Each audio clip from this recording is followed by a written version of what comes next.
Hello dear students, I am Jitendra Mahapatra, welcomes you all on my YouTube channel Jitu Physics.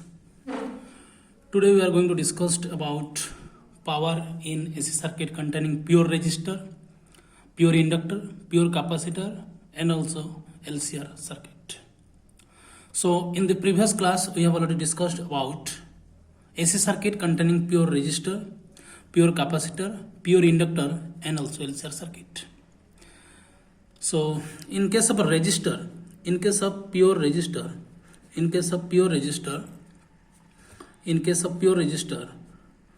we have two equations of voltage and current having a same phase difference. E is equal to E0 sine omega t, whereas I is equal to I0 sine omega t. These are the basic things we have already discussed in case of resistor containing AC source. Okay. In case of capacitor, we have again also two equations.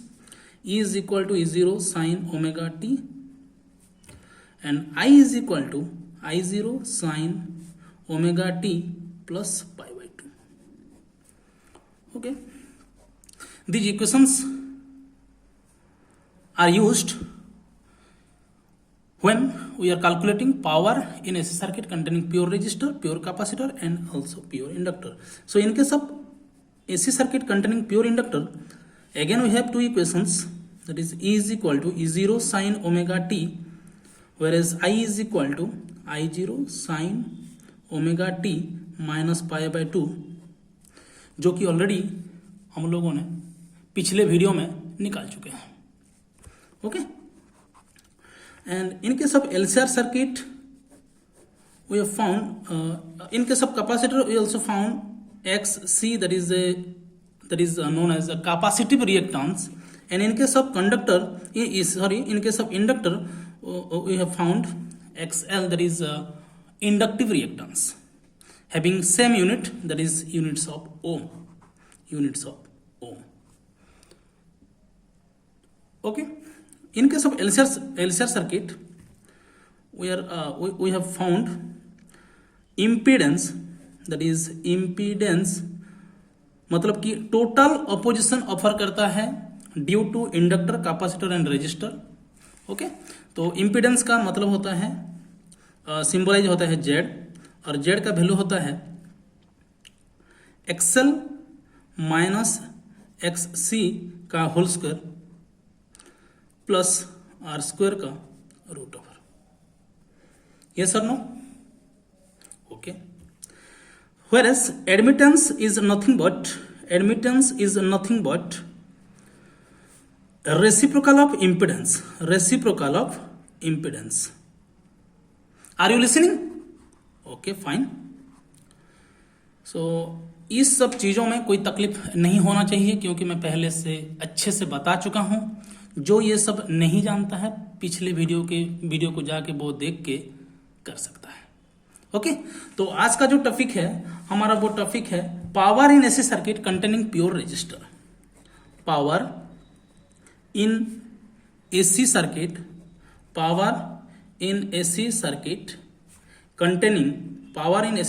Containing pure resistor. Okay.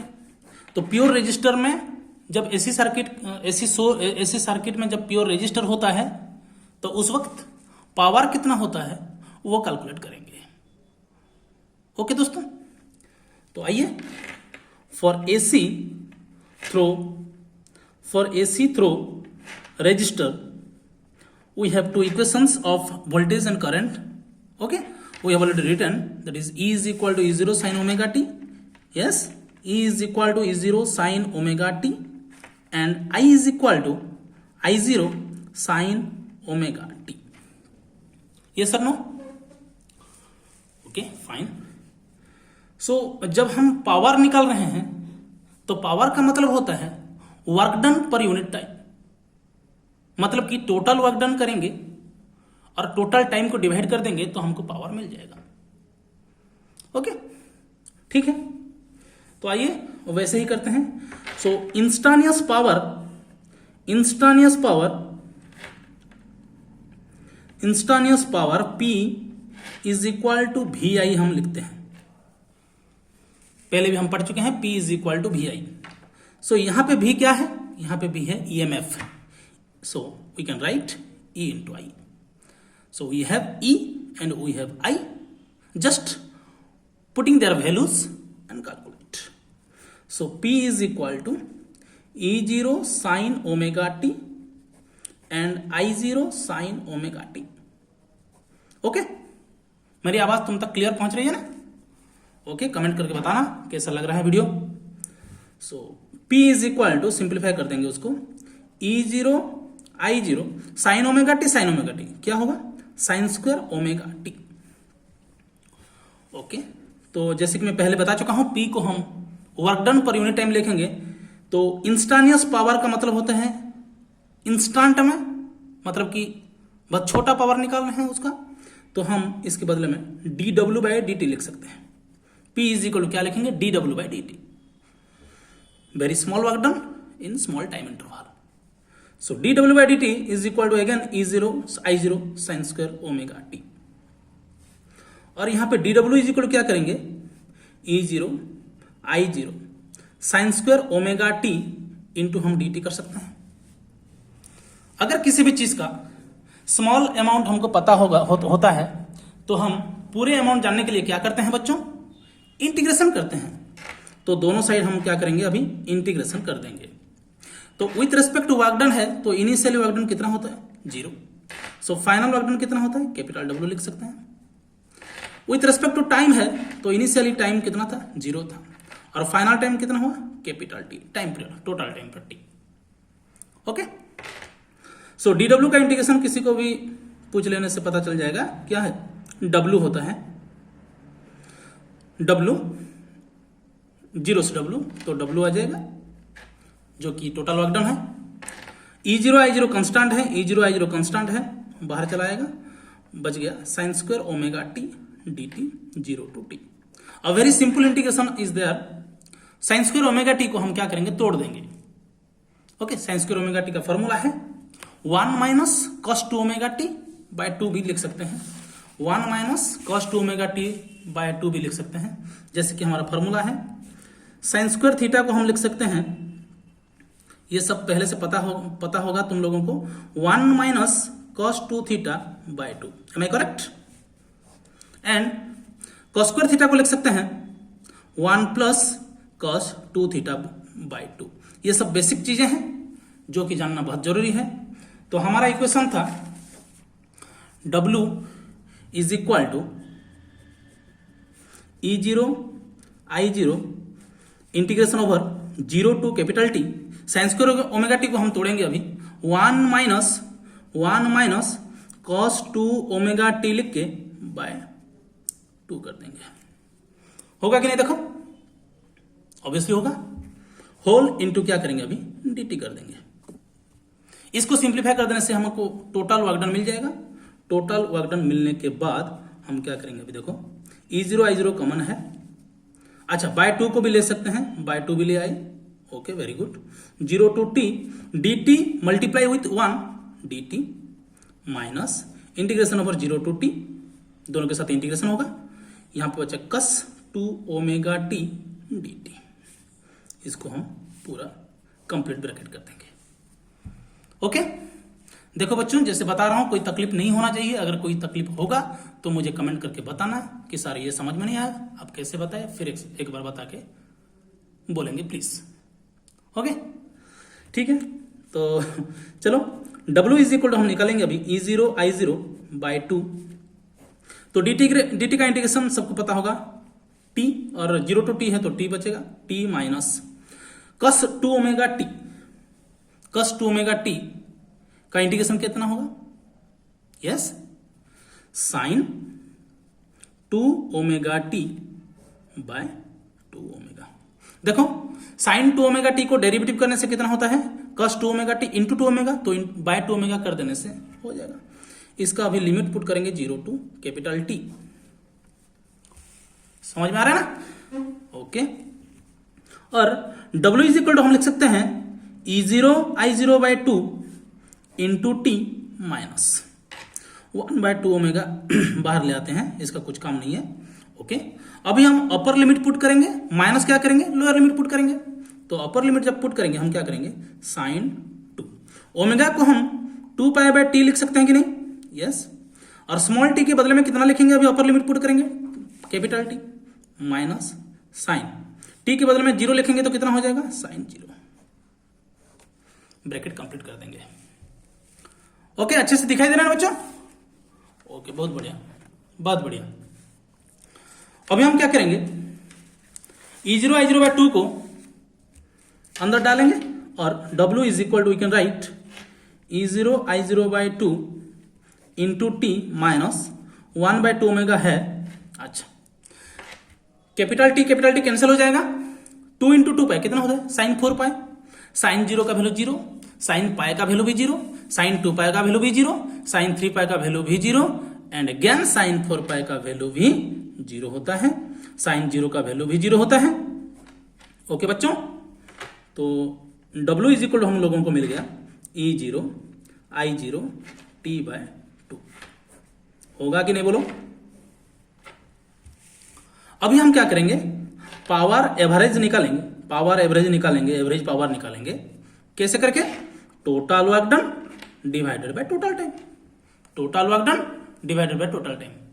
हमको तो total work done पता है, E0 I0 capital T by 2 by T। तो T से T मर गया, बच गया कितना, E0 I0/2। तो ये हो गया हमारा P एवरेज का value E0 I0/2, E0 I0/2। तो इसको हम क्या लिख सकते हैं, E0/√2 लिख सकते हैं, इंटू I0/√2 भी कर सकते हैं कि नहीं। तो E0/√2 I0/√2 लिखने से क्या होता है, yes, E0/√2 is equal to ERMS, yes, voltage of root mean square voltage into I0/√2 क्या होता है, root mean square value of alternating current, IRMS। तो ये बन गया आप लोगों का power average when AC circuit containing pure resistor, when AC circuit containing pure resistor. इसका मतलब ये वाला भी इंपॉर्टेंट है, E0 I0/√2।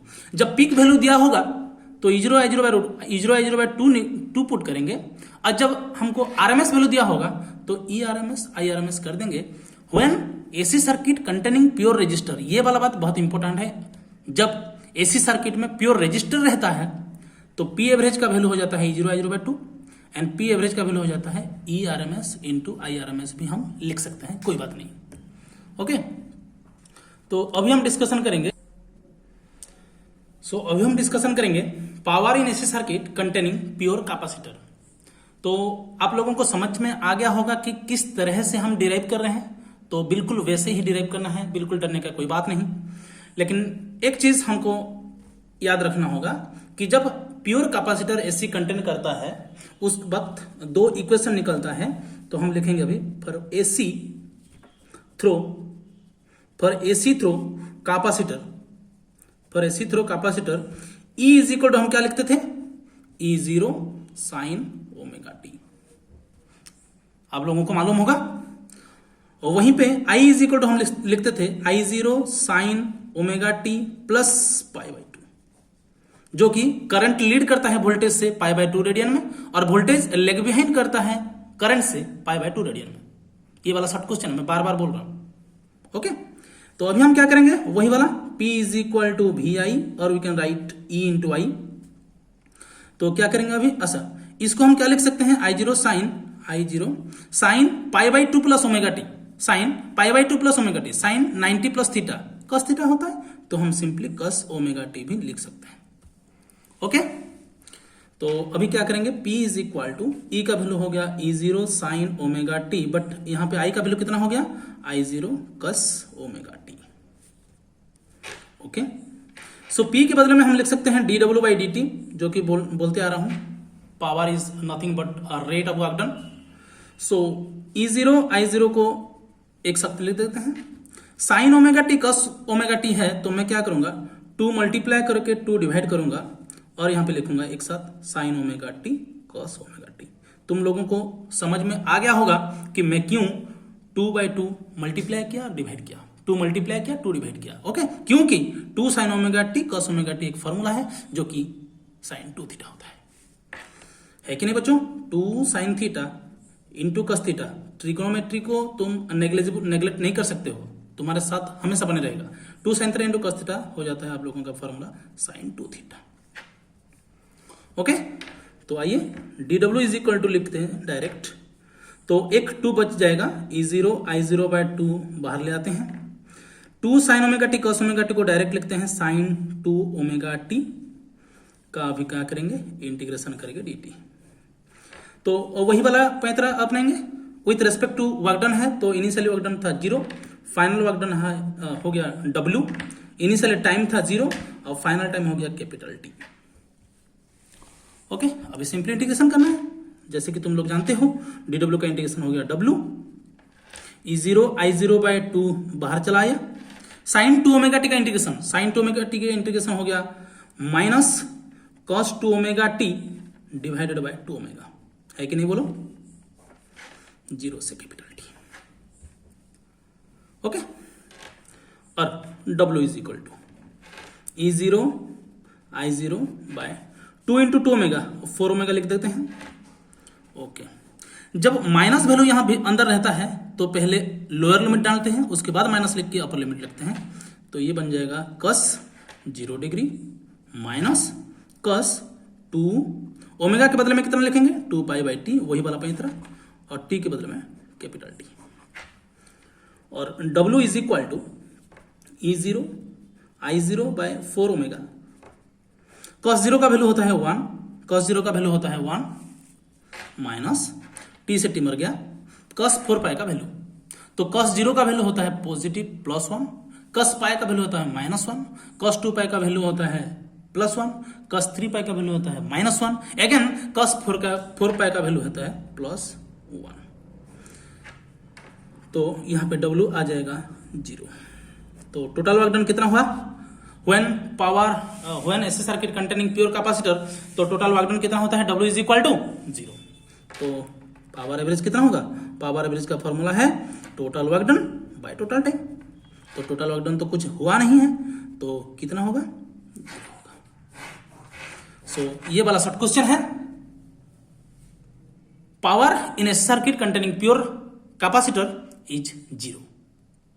समझ में आ गया कितना, कैसे किए, E और I का इक्वेशन लिख लिए, P is equal to EI कर लिए, और मल्टीप्लाई करके हम 2 और मल्टीप्लाई किए, 2 डिवाइड किए, sin 2 ओमेगा टी आ गया, sin 2 ओमेगा टी का इंटीग्रेशन कर लिए, इंटीग्रेशन करके upper limit minus lower limit put कर लिए, तो टोटल वर्क डन 0 निकला, तो पावर एवरेज भी 0 आया। उसके बाद अभी हम डिस्कशन करेंगे AC circuit pure inductor. Okay, अभी हम डिस्कशन करेंगे power in AC circuit containing pure inductor. Okay बच्चों, तो जैसे कि हम पहले डिस्कशन कर चुके थे कि जब AC circuit containing pure inductor होता है तो उस वक्त अब वोल्टेज का इक्वेशन क्या होता है और करंट का इक्वेशन क्या होता है, तो मैं पहले भी लिख चुका हूं। तो for an AC source, for AC through inductor क्या होता है, E is equal to E0 sin omega t, whereas I is equal to I0 sin omega t minus π/2 लिखते हैं। Current lag behind voltage by π/2 radian, और voltage leads current by π/2 radian, जैसे balance होगा। Okay, यहां पे क्या करेंगे, अभी एक माइनस कॉमन ले लेंगे, जिसके बदौलत हम π/2 माइनस ओमेगा 2 लिख सकते हैं, ओमेगा टी लिख सकते हैं। तो मुझे बताओ साइन ऑफ माइनस थीटा क्या होता है, माइनस साइन थीटा होता है, minus sine π/2 minus omega t लिख सकते हैं। अभी क्या करेंगे, minus I0 sine π/2 minus omega t cos omega t, ये हो गया हमारा I, और ये हो गया हमारा E।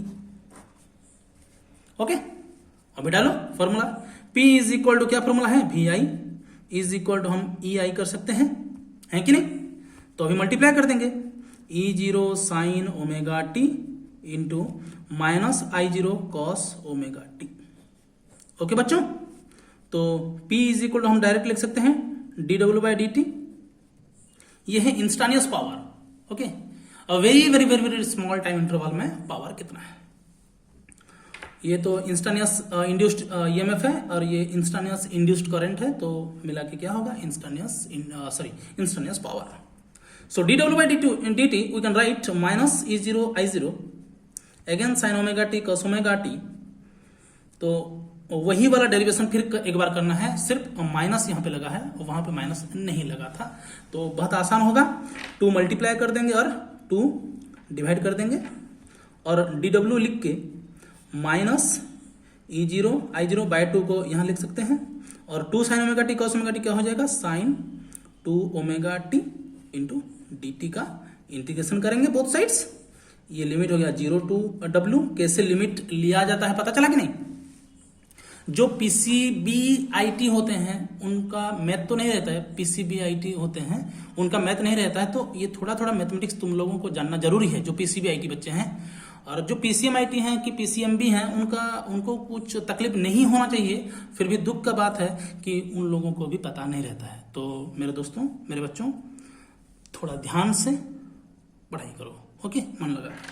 तो ये 0 से कैपिटल टी लिखते हैं, तो ये डायरेक्ट w लिखते हैं। Integration of dx is equal to x। Okay, so minus E0 I0 by 2 तो कंस्टेंट है। Sine omega T, sine 2 omega T का इंटीग्रेशन कितना होता है, minus cos 2 omega T by 2 omega कितना होता है, 0 से t। तो w minus E0 I0, 2 omega को बाहर ले आते हैं, ये ओमेगा, ये माइनस प्लस हो गया, तो 2 ओमेगा 2 इंटू 2 ओमेगा कितना हो गया, 4 ओमेगा इंटू, तो यहाँ से माइनस चला गया है, तो ये बचा cos 2 ओमेगा टी का 0 से t लेना देना है। ओके, समझ में आ रहा है ना। Okay, very nice. w is equal to हो गया E0 I0 बाय 4 ओमेगा। इसका कुछ मतलब नहीं है, ये 0 हो जाएगा अभी।